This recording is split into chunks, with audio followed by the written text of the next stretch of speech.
I'm going to admit something to begin. When I saw tonight's theme, I almost thought to myself, well, I can't participate in this Achilles heel. I don't think I have one of those. You know? Now, look, I know that doesn't make me relatable or likable, but it's sort of true. Like when, during a job interview, when they come to the part where what are your weaknesses, I'm always stumped. And I make something up and I go, well, I care too much, right?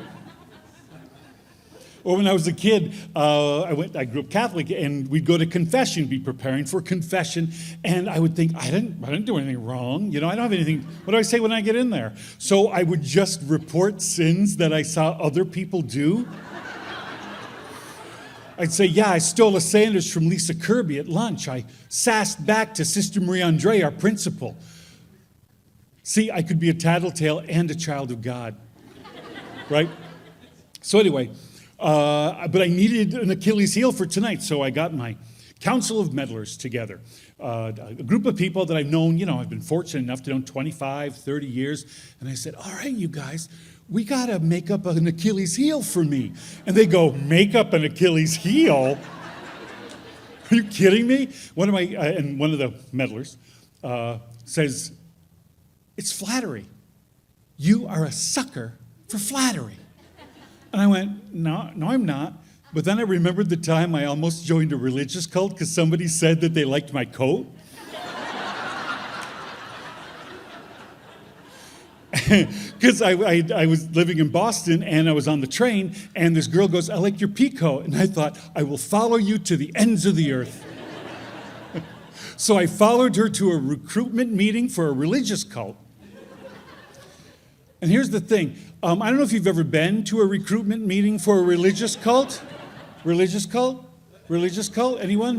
They're not that interesting. They have sort of an AA vibe, but everybody's like sunny, you know?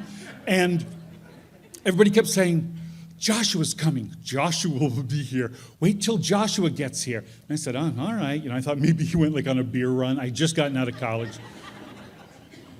Another thing they don't tell you about recruitment meetings for religious cults is the snacks, like, are the worst. There was like bad coffee, off-brand potato chips, warm cans of soda. Eventually, I just kind of meandered off and went to this dim sum restaurant down the street. 6 weeks later, I was looking at a newspaper article, and they said, you know, there's this religious cult with this guy named Joshua, and all these people got brainwashed. And I thought, geez, you know, I was one bag of Cool Ranch Doritos. They would have got me. And so anyway, another friend goes, no, it's not flattery. You go after women who are unavailable. And I go, that is not true. And then I remembered Sister Cyril.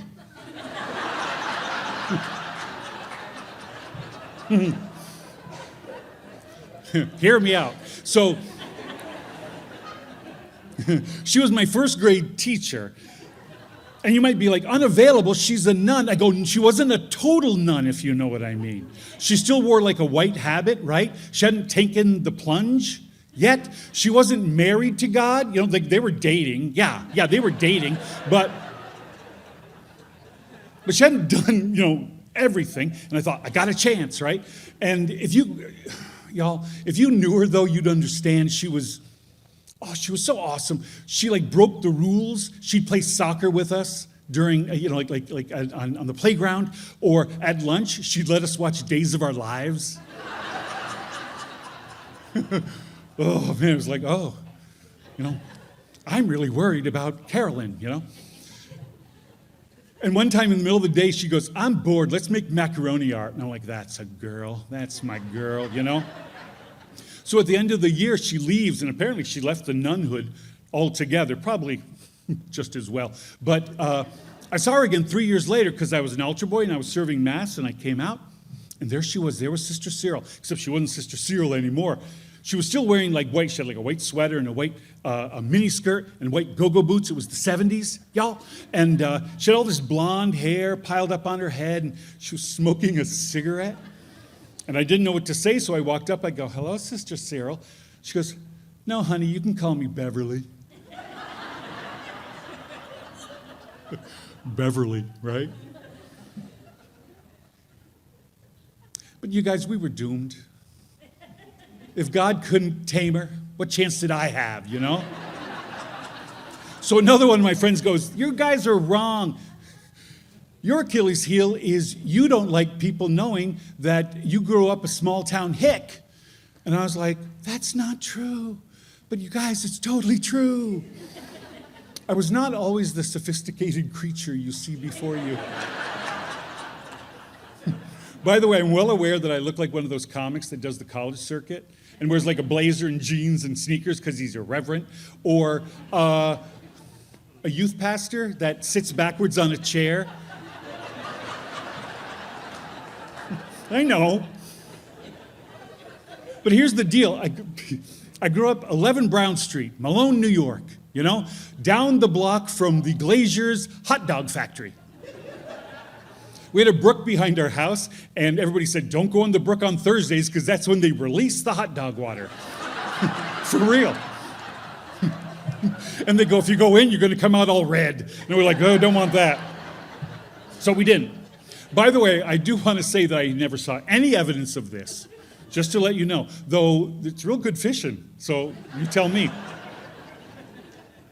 But okay, I have to admit this is true, and that there was, as I went out to the world, there was a bit of shame of being such a, country person, to the degree that I would change the pronunciation of the name of the town. People would say, where did you grow up? And I would say, Milan.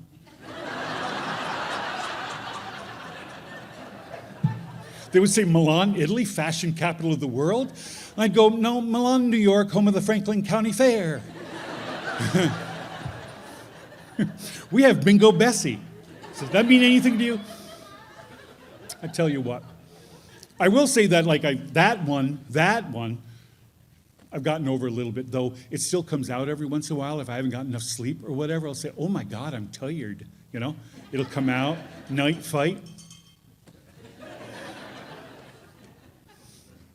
Or, I'll use that as an anecdote. I'll say to somebody, I can milk a cow. And I get pissed if they don't, if they're not surprised enough. One time somebody goes, yeah, that tracks. And I go, you son of a, how dare you?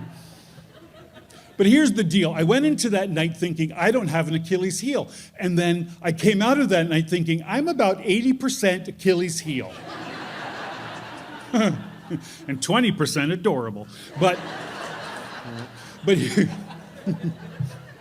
here's the thing.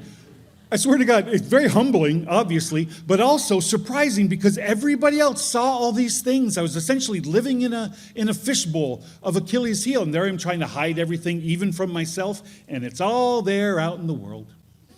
The weird part is that at the end, every time somebody said they had my Achilles heel, at the end of it, they would go, but that's why we love you. Every time. And I thought, oh, crap, right? What game are we all playing here? That we're hiding all this stuff when it's the same thing that makes us truly vulnerable, truly lovable, truly human. And that's the same for everybody in this room. Thank you, North Country.